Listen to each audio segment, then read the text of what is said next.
할렐루야. 제가 지난 주간 우리 노회 시찰 수련회 다녀왔는데 참 큰 은혜를 경험할 수 있는 시간들이었습니다. 특히 이번 수련회 때는 일본 기독교의 역사를 들으면서 일본 기독교가 또 어떻게 복음이 전파되었는지, 어떤 핍박과 박해가 있었고 또 이 박해를 어떻게 이겨냈는지에 대해서 듣게 되었는데, 처음 이제 일본에 복음이 전파되어서 확산되고 있을 때, 그때 임진왜란을 일으켰던 풍신수길, 그 풍신수길이 이 기독교를 박해하기 시작하면서 먼저 본때를 보여주기 위해서 26명의 그 성도들을 체포해서 처형을 시켰습니다. 그 26명, 일본 최초의 그 순교자들인데, 이 26명 중에는 외국인 신부도 있었고 또 일본인 성도들도 있었고, 그 가운데는 이 10대의 청소년들도 3명이나 있었습니다. 이렇게 그들이 그 십자가 처형 앞에서, 어떤 사람들은 죽음 앞에서 두렵잖아요. 그래서 두려워하고 있을 때에, 그때 12살 된 소년이 그 두려워하고 있는 사람에게 찾아가서 두려워하지 마십시오. 우리는 이렇게 죽는 것으로 끝나지 않고 잠시 후면은 주님 계신 천국에 갑니다. 그러면서 또 어떤 사람은 십자가 앞에 달려가서 십자가에 입을 맞추고 십자가에서 주님 앞에 갈 수 있게 된 것 감사합니다. 이렇게 고백하면서 이 26명의 사람들이 십자가 처형을 당하면서 순교를 했습니다. 이들이 일본 최초의 순교자들이었는데, 그래서 이 순교자들과 함께 그때부터 엄청난 핍박이 계속되었는데, 250년간 핍박이 계속되면서 이 신앙을 지켜내기 위해서 어떻게 몸부림쳤는지 듣게 되면서, 특히 일본의 나가사키 지방 중심으로 신앙이 잘 유지되어 오는 것을 보게 됩니다. 그래서 지금도 이 나가사키 지방에 이렇게 몇 교의 성당들이 있는데, 그 성당들에는 한 주 미사를 드리러 오는 그 성도들이 어디에서 오는지는 모르겠는데, 어쨌든 코로나 전에는 한 2,000명씩 모입니다.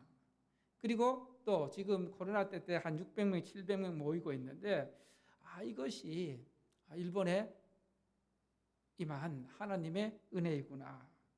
특히 일본에서 선교 활동을 하다가 화형당한 카미로 신부의 그 이야기도 많은 것들을 생각하게 됩니다.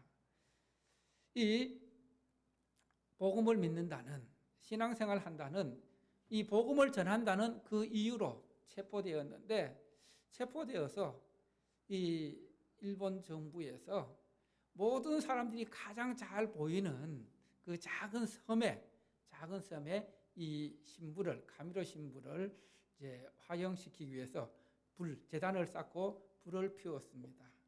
그러면서도 활활 타오르는 그 불길 속에서도 이 신부는 전혀 두려워하지 않고 오히려 거룩하다 주님이시여 하시면서 이 외침과 함께 그 화형을 당했는데, 이것이 그 당시 많은 사람들에게 오히려 복음의 불길을 지피는 역할이 되었다는 것을 들었습니다. 여러분, 무엇이 이들로 하여금 하나밖에 없는 목숨, 신앙을 지키기 위해서 목숨과 맞바꿀 수 있었겠습니까? 바로 그것은 그들에게 참된 부활 소망이 있었기 때문입니다.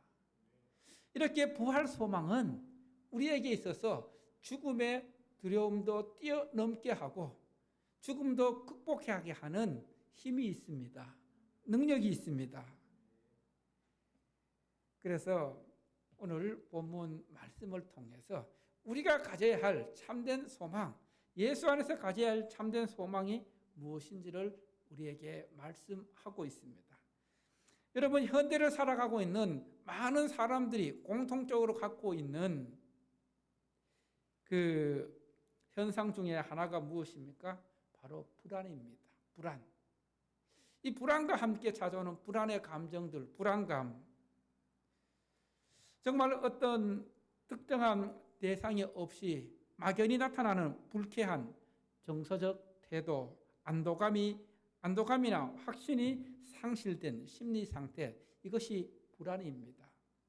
미래에 대한 불안, 그리고 또 앞으로 경제에 대한 불안, 또 더 나아가서 죽음에 대한 불안, 이런 불안이 우리의 삶에, 우리 감정에 많은 영향들을 미치게 됩니다. 여러분, 사람이 불안하게 되면은 어떤 감정들이 찾아올까요? 두려움이 찾아옵니다. 걱정이 찾아옵니다. 그리고 집중력을 잃게 됩니다. 부정적인 생각을 하게 됩니다. 예민해집니다. 안절부절하지 못하게 됩니다. 그리고 또 마음이 텅 빈 것 같은 허무함을 경험하기도 합니다. 그 외에도 너무 불안하게 되면은 우리가 잠을 자면서도 악몽에 시달리거나, 그리고 또 심지어 내가 이렇게 하다 죽지는 않을까, 그런 죽음에 대한 공포, 두려움을 갖게 됩니다. 그리고 또 이것이 심해지면은 우울증을 일으키기도 하고 공황 장애를 가져오기도 합니다. 여러분, 이렇게 현대인들이 불안과 이 우울감에 시달리는 그 이유가 무엇일까요? 각종 자연재해라든가 기후변화라든가 전쟁, 그리고 또 시대적인 상황들, 또 심각한 경제적인 문제들, 그리고 개인이 경험한 각종 문제와 충격적인 사건으로 인한 트라우마, 이런 것들이 현대인들을 불안으로 이끌고 있습니다. 오늘 본문 말씀은 우리 신앙생활 또한 그 다양한 문제를 안고 있거나, 그리고 또 다양한 그런 문제 속에서 그것을 잘 알지 못하고 잘 정리하지 못하면은 신앙의 불안을 갖게 된다는 것입니다. 오늘 본문 말씀은 데살로니가 교회 안에 있었던 이 주님의 재림, 또 부활, 죽은 자들은 부활하면 어떻게 될까? 이에 대한 여러 가지 문제들을 갖고 있었습니다. 그래서 사도 바울은 이 문제를 바로잡기 위해서 그리스도인들이 가져야 할 참된 소망이 무엇인지, 또 어떤 말로 위로를 해야 하는지를 가르쳐 주고 있습니다. 데살로니가 전서는 우리가 잘 알고 있는 것처럼 사도 바울이 2차 전도 여행을 하면서 그 51년경에 기록한 서신입니다. 사도 바울은 이 원래 소아시아 북단으로 가면서 복음을 전하기를 원했는데 성령의 인도하심 가운데 마게도냐를 거쳐서 빌립보에 이르게 되고, 또 빌립보에서 데살로니가에서 복음을 전하게 되었는데, 데살로니가에서 복음을 전할 때에 거기 있는 사람들이 너무나 복음을 잘 받아들이고, 그리고 그들의 신앙이 자라기 시작합니다. 그런데 유대인들의 핍박과 박해로 이 데살로니가 교회에 오래 있지 못하고 3주간 머물다가 결국 떠나야만 했습니다. 이 좀 교회가 자리 잡히고 또 성도들이 안정이 되면은 그때 떠났으면 좋았을 텐데, 그러지 못해서 사도 바울만 하면은 늘 데살로니가 교인들이 걸려 있었습니다. 아이들이 복음을 듣고 막 신앙생활 시작했는데 어떻게 잘 신앙생활 하고 있는지, 핍박과 어려움을, 환난을 잘 견뎌가고 있는지, 그래서 어떻게 그들이 지내고 있는지 알아보기 위해서 디모데를 데살로니가 교회에 보냅니다. 데살로니가에 가보니까 이 사도 바울의 염려와는 다르게 데살로니가 성도들이 정말 1장에 나와 있는 것처럼 말씀을 하나님의 말씀으로 받아들이고 주를 본받는 자가 되어서 그 당시 그 지역에 믿는 자들의 본을 보이면서 건강하게 교회가 안정되어 가고 그리고 또 부흥하고 있다는 소식을 듣게 되었습니다. 그런 가운데서도 이 데살로니가 교회에 조금 전에 말씀드린 것처럼 이 죽음의 문제, 성도들이 죽으면 어떻게 되는가? 왜냐하면 이 당시 예수님께서 곧 오실 거라는 그런 재림신앙을 모두 갖고 있었습니다. 이 재림신앙을 갖고 있었는데 주님이 오시지 않고 주님의 재림이 지연되면서 죽어가는 성도들이 많다 보니까 그럼 이 먼저 죽은 성도들은 어떻게 될까? 이들 또한 부활에 참여할 수 있을까라는 그런 문제로 교회가 어려움에 처해 있었습니다. 그리고 만약 믿음을 가진 먼저 믿다가 죽은 성도들이 부활에 참여하지 못하다면 얼마나 슬픈 일인가. 그 슬픔 또한 큰 문제였습니다. 그래서 사도 바울은 이 문제를 바로 잡기 위해서 오늘 본문 말씀을 기록하게 되었던 것입니다. 자, 그러면은 죽은 성도들은 어떻게 되는가? 첫 번째, 오늘 말씀 가운데 따라합시다. 하나님이 함께 데리고 오시리라. 자, 오늘 본문 말씀을 보십시오. 형제들아, 자는 자들에 관하여는, 자, 자는 자들. 여기서 자는 자들은 어떤 자들입니까? 예, 먼저 죽은 자들입니다. 신앙생활 하면서 예수 안에서 믿음 생활 하다가 먼저 죽은 자들. 그래서 성경은 오늘 본문 말씀은 이 죽은 자들을 자는 자들로 표현하고 있다는 겁니다. 여러분, 이 죽음을 잠으로 표현하고 있다는 것은 죽음이 끝이 아니라는 것입니다.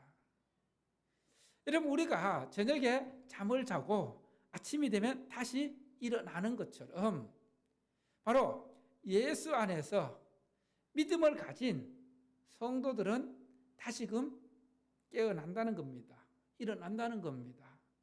육신은 일어나지 못하지만은 그러나 그 영혼은 또 다른 세상, 또 다른 천국에서 일어나서 주님과 함께 영원히 생활하게 되는 것입니다. 이것이 천국 소망입니다. 할렐루야. 그런데 데살로니가 교인들은 이 먼저 죽은 자들, 이들 또한 부활에 참여할 수 있을까? 만약 참여하지 못하다면 정말 그것은 큰 슬픔 일인데 이것을 어떻게 극복할 수 있을까?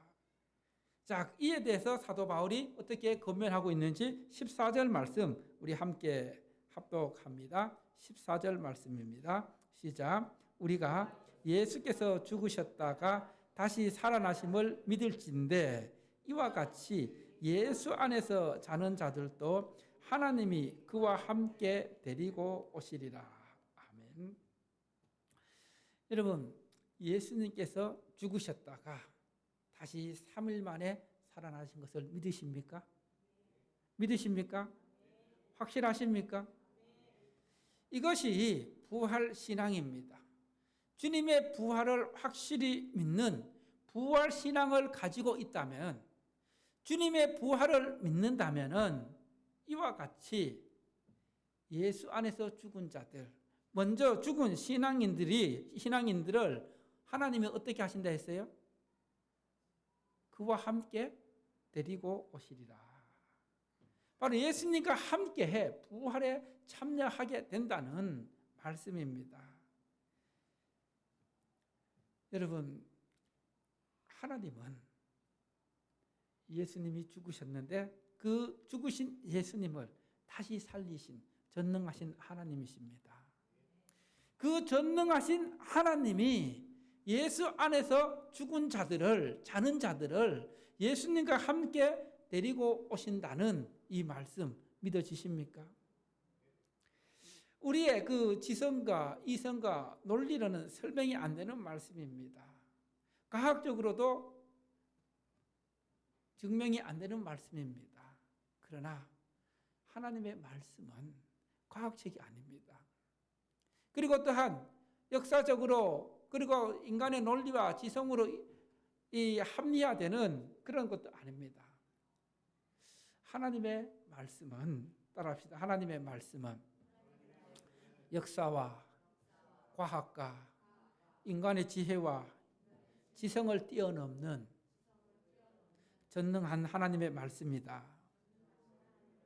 믿으십니까?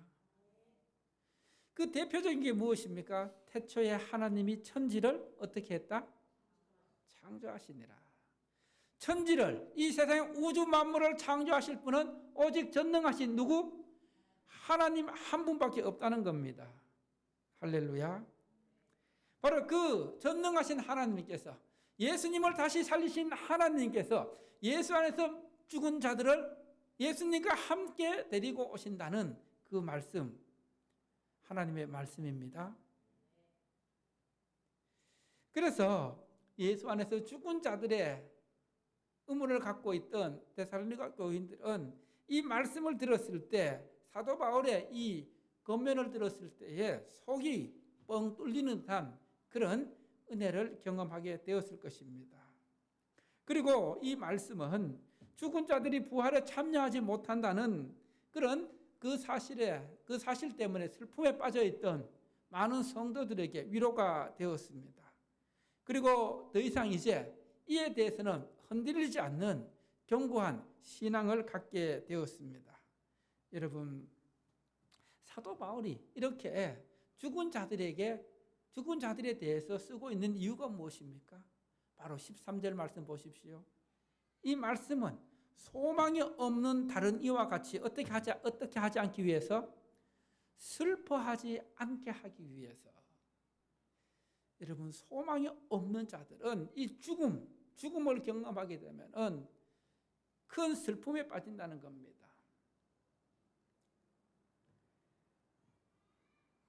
오늘 이 말씀을 통해서 따라합시다. 하나님의 말씀은 혼란을 바로잡는다. 뭘 바로잡는다고요? 혼란. 그리고 또 하나님의 말씀은 따라합시다. 하나님의 말씀은 불안을 떨쳐내게 한다. 슬픔을 기쁨으로 바꾼다. 여러분, 이렇게 이것이 하나님의 말씀의 은혜와 말씀의 능력인데, 이렇게 우리 안에 있는 두려움, 불안, 이런 것들을 떨쳐내기 위해서는 무엇을 알아야 된다고요? 하나님의 말씀을 알아야 한다는 것입니다. 하나님의 말씀을 알기 위해서는 어떻게 해야 될까요? 말씀을 가까이 하고, 말씀을 읽고, 말씀을 묵상하고, 말씀을 들어야 합니다. 그래서 우리가 신앙생활하고 또 하나님의 자녀로 살아가면서 하나님을 가장 잘 아는 방법, 하나님의 마음을 가장 잘 아는 방법이 뭘까요? 이 말씀 속에 하나님의 마음이, 하나님의 사랑이, 하나님께서 나를 향한 모든 계획들이 담겨 있다는 겁니다. 이것을 알기 위해서는 하나님의 말씀은 성경 어떻게 해야 된다고요? 하나님의 말씀을 읽어야 된다는 거예요. 어제 다니엘 기도회 그 조혜련 집사의 간증 혹시 들으신 분 계신가요? 그 조혜련 집사의 간증, 은혜스러운 많은 내용들이 있었지만 그 중에 몇 가지 말씀드리면, 특히 말씀을 왜 읽어야 되는지. 여러분, 이 조혜련 집사의 어머니가 예수를 몇 살에 믿었냐 하면은 몇 살에 믿었다 했어요? 77세. 77살에 예수를 믿게 되었는데 그동안 잘못된 종교, 정말 거기에 온갖 정성을 들이고 온갖 다 열심을 다해서 믿었는데 결국 그 종교가 잘못된 종교임을 깨닫고 하나님을 믿게 되었을 때에 이 조혜련 집사님 어머님이 하루에 몇 시간씩 성경을 읽었다 했어요? 10시간씩. 그것도 소변줄을 차고, 야, 내가 너무 늦게 이 하나님의 말씀, 하나님의 사랑을 알아서 정말 이제 내가 살 날도 얼마 남지 않았는데 하나님 앞에 가서 뭐라 말할 수 있냐. 그러면서 하루에 10시간씩 말씀을 읽는 가운데 지금 벌써 성경을 수십 독 했다고 말씀하고 있잖아요. 말씀을 읽으면서 이 말씀을 읽으면서 또 이 소변줄을 달았었는데 소변줄도 어떻게 했어요? 떼고 이렇게 말씀을 가까이 할 때, 말씀을 읽어낼 때에 하나님의 은혜가 임합니다. 여러분 정말 신앙생활 바로 하려면은 말씀을 가까이 하고 말씀을 읽는 가운데 하나님의 은혜가 임합니다. 그런데 우리 살아가면서 하루에 하나님 말씀을 읽는 시간 얼마나 될까요? 한번 우리 자신을 깊이 돌아보아야 합니다. 세상 다른 일은 온갖 시간을 다 내면서 하나님 말씀 읽는 일에, 여러분 하나님 말씀 하루에 15분만 읽어도 1년 지나면은 한번 읽어낼 수 있을까요? 없을까요? 예? 있어요. 그리고 요즘은 내가 직접 소리 내 읽지 못한다면 듣는 그런 성경 앱들이 너무 많아서 말씀을 내가 마음만 먹으면은 얼마든지 하나님의 말씀을 가까이 할 수 있다는 겁니다. 그리고 우리가 이 말씀을 바로 할 때 데살로니가 성도들도 이제 이 죽은 자들에 대해서 확실한 사도 바울의 그런 말씀을 들었기 때문에 더 이상 흔들릴 필요가 없었던 것입니다. 그래서 여러분 주일만 교회에 왔다 갔다 하는 것이 아니라 매일매일 생명의 양식인, 영적인 양식인 하나님의 말씀을 가까이 할 수 있는 여러분 되시기를 바랍니다. 말씀을 가까이 할 때에 하나님의 사랑이 얼마나 큰지, 하나님의 은혜가 얼마나 큰지를 하나님께서 깨닫게 하십니다. 그래서 건강한 신앙은 말씀에 바로 서는 신앙입니다. 말씀에 바로 서는 믿음이 건강한 믿음입니다. 어떤 초자연적인 현상, 신비, 이것들이 말씀보다 앞서면은 신비주의에 빠지게 됩니다. 우리 기독교는 하나님의 말씀 중심이 되어야 합니다. 말씀이 우선이 되어야 합니다. 말씀보다 그 어떤 것이 우선되면 그것이 우상이 되어 버리는 것입니다.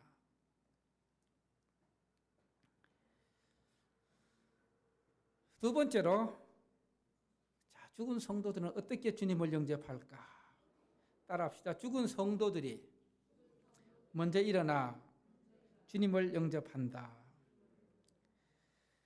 자, 사도 바울은 이제 하나님께서 예수님과 함께 예수 안에서 죽은 자들, 먼저 죽은 신앙인들도 부활에 참여하게 한다고 말씀하고 있는데, 그러면 어떻게 참여하느냐? 자, 15절 말씀 함께 봅니다. 15절 말씀 시작. 우리가 주의 말씀으로 너희에게 이것을 말하노니 주께서 강림하실 때까지 우리 살아남아 있는 자는 자보다 결코 앞서지 못하리라.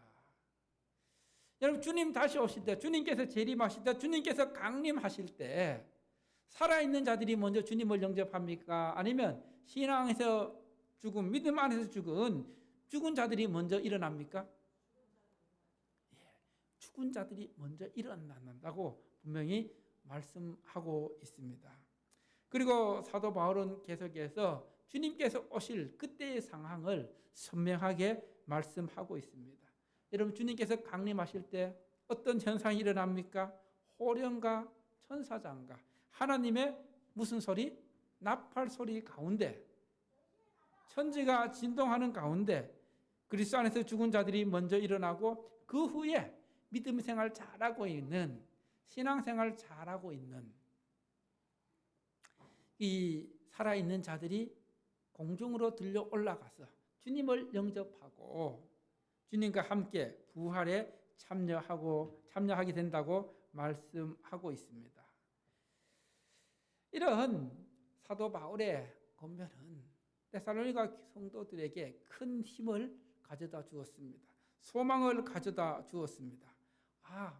주님 다시 오실 때 믿음 안에서 죽은 자들도 부활에 참여하고 살아있는 자들도 공중에서 주님을 맞이하게 되는, 이것이 큰 환난 속에 또 큰 핍박 속에 있는 데살로니가 성도들에게 큰 위로가 되었습니다. 큰 힘이 되었습니다. 여러분, 이렇게 주님께서 다시 오셔서 부활에 참여하게 된다는 이 부활 소망, 이것은 모든 어려움을 이겨내는 능력의 말씀입니다. 소망의 말씀입니다. 그래서 이런 부활 소망 때문에 우리가 갑자기 내 주변의 사람들이 내 곁을 떠나가더라도, 먼저 죽게 되더라도 그 슬픔을 견뎌나갈 수 있게 된다는 것입니다. 하나님께서는 오늘 말씀을 통해서 예수 안에 믿는 자들이, 신앙생활 하는 자들이 부활 소망 놓지 않고 꼭 붙들기를 원하고 계십니다. 그래서 이 부활 소망이 중요하다는 겁니다. 그리고 마지막으로 세 번째로 따라합시다. 부활 소망으로 위로하라. 부활 소망으로 위로하라. 자, 오늘 18절 말씀, 결론적으로 사도 바울은 그러므로 어떻게 위로하라고 말씀하고 있습니까? 이러한 말로 서로 위로하라. 이러한 말로 서로 위로하라. 이러한 말이 무슨 말입니까? 사도 바울이 지금 앞에서 말한 그리스도인의 부활 소망, 부활에 참여하는 소망. 여러분, 만약에 부활 소망이 없으면, 부활이 없다면은 정말 신실하게 신앙생활 하다가 갑자기 떠나게 되는 그런 경우, 어떻게 그것을 받아들이고 그것을 참아낼 수 있고 그 슬픔을 이겨낼 수 있겠습니까? 그러나 여러분, 사도 바울을 통해서 우리가 부활 소망으로 위로해야 되는 이유는 바로 천국은 반드시 있기 때문입니다.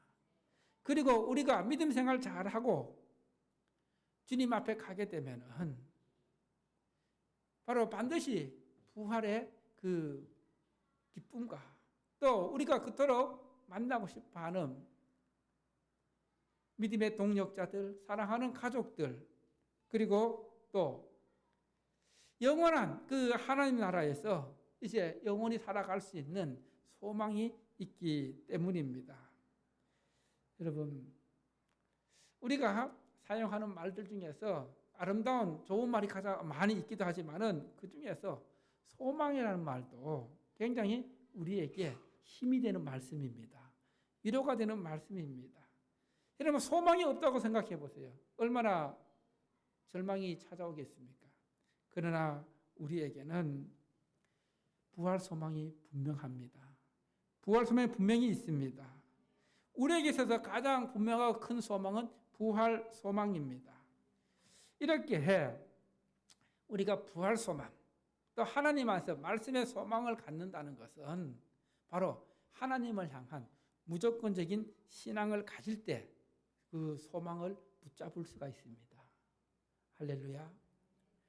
여러분, 아브라함이 하나님의 부름을 받았을 때에 자기가 가야 할 곳을 알고 갔습니까? 모르고 갔습니까? 갈 바를 알지 못하고 하나님을 믿는 그 믿음 하나로 간 거예요. 그리고 또 아브라함이 75세 때 부름을 받았는데 너에게 내 뒤를 잇는 아들을 주겠다고 약속했을 때 소망이 있었을까 없었을까요? 육신적으로 봤을 때 아들을 가질 수 있는 그런 나이가 아니었습니다.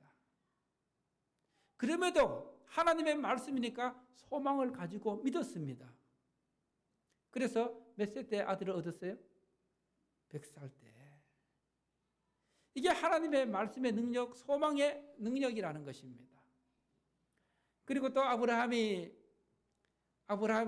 이삭을 모리아 산에서 드릴 때에 여러분, 하나밖에 없는 그 이삭을 제물로 드리라 했을 때 아브라함은 믿음으로 순종했습니다. 믿음으로 순종한 이유가 무엇일까요? 하나님께서 이 아들을 드리면은 책임져 주실 것이라는 뭐가 있었다고요? 믿음, 확신이 있었습니다. 하나님께서 이 아들을 가져가시면 또 아들 주셔서 내 뒤를 잇게 하는 큰 민족을 이루게 하신다는 그 말씀을 이룬다는 말씀에 소망이 있었습니다.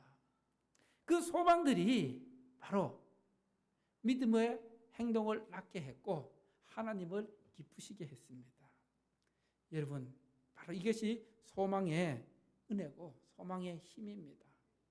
그래서 우리가 이 아브라함처럼 말씀 안에서 설명될 수 없는 그런 소망을 가지는 것이 믿음이라는 겁니다. 그리고 또 우리가 성도들이 힘들어할 때에 어떻게 위로를 하면 되겠습니까? 인간적인 말보다는 하나님의 말씀의 위로가 힘이 되는 것입니다. 부활 소망의 위로가 되는 것입니다. 할렐루야. 우리에게 만약에 그 천국이 없다면은 우리의 사는 인생이 얼마나 허무하겠습니까? 그리고 우리가 그 찬양 중에 이런 찬양이 있습니다. 우리 이 땅에 몸으로 태어나 무슨 일 하다가 무엇을 남기랴. 우리의 인생을 누가 대신 살아주나. 너와 내가 남남으로 주 앞에 설 때에 우리 무엇으로 주님께 드리라. 혹은 긴 인생, 어떤 짧은 인생, 그러나 누구도 영원히 살 수 없네. 천국이 없다면 인생이란 허무한 것, 너와 내가 영혼으로 만날 수 없다면 우리 이별을 어떻게 견디랴. 주님 안에서 영원한 생명 얻어 언젠가 또다시 만날 수 있기에 우리 헤어져도 슬프지 않을 수 있어. 너와 내가 영혼으로 또다시 만나세. 주님 그때까지 함께 계시리라. 함께 계시리라. 할렐루야. 주님이 사나 죽으나 늘 우리와 함께 하십니다. 그 함께 하실 주님 부활 소망으로 붙잡고 또 부활 소망으로 위로하는 여러분 되시기를 간절히 축원합니다. 할렐루야. 우리 함께